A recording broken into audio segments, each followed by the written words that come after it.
एक समय की बात है जब धरती पर एक महान ऋषि निवास करते थे। उनका नाम था ऋषि वशिष्ठ। उनकी विद्या और ज्ञान के लिए पूरे ब्रह्मांड में प्रसिद्ध थे। लेकिन एक दिन एक घमंडी राजा ने उनकी शिक्षाओं का अपमान किया। राजा की अहंकार ने उसे अंधा कर दिया था। ऋषि ने राजा को चेतावनी दी, लेकिन राजा ने उनकी बातों को अनसुना कर दिया। इस अपमान के प्रतिशोध में ऋषि ने एक श्राप दिया। हे राजा, तुम्हारा घमंड तुम्हें गर्त में ले जाएगा। तुम्हारी शक्ति और धन तुम्हें कभी भी सच्ची खुशी नहीं देंगे। जब तक तुम अपनी अहंकार को नहीं छोड़ोगे, तब तक तुम्हारी पीढ़ियां इस श्राप का सामना करेंगी।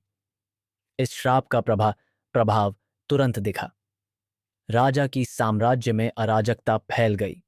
उसकी संपत्ति और शक्ति धीरे धीरे समाप्त होने लगी। समय बीतता गया और यह श्राप केवल उस राजा तक सीमित नहीं रहा। यह श्राप मानवता के लिए एक चेतावनी बन गया। सदियों बाद जब हम इतिहास के पन्नों को पलटते हैं, तो हमें ऐसे कई उदाहरण मिलते हैं जहां घमंड ने लोगों को नष्ट किया।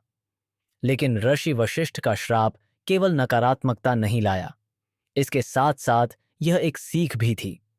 यह हमें सिखाता है कि अहंकार का फल हमेशा बुरा होता है।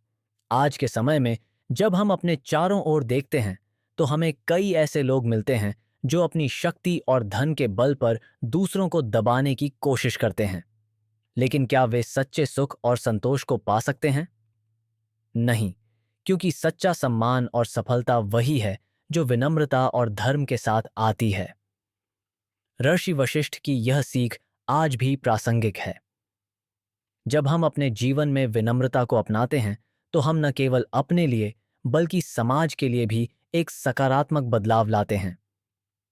यह श्राप हमें याद दिलाता है कि सच्ची शक्ति उसी में है जब हम दूसरों का सम्मान करें और अपने अहंकार को नियंत्रित करें। इस प्रकार ऋषि वशिष्ठ का श्राप आज भी हमें मार्गदर्शन करता है। यह हमें सिखाता है कि सच्चा ज्ञान और शक्ति विनम्रता में है। जब हम अपने भीतर की अहंकार को समाप्त करते हैं, तब हम सच्चे मानवता के रक्षक बनते हैं। यही है उस श्राप की सच्चाई जो आज भी हमें सुरक्षित रखता है।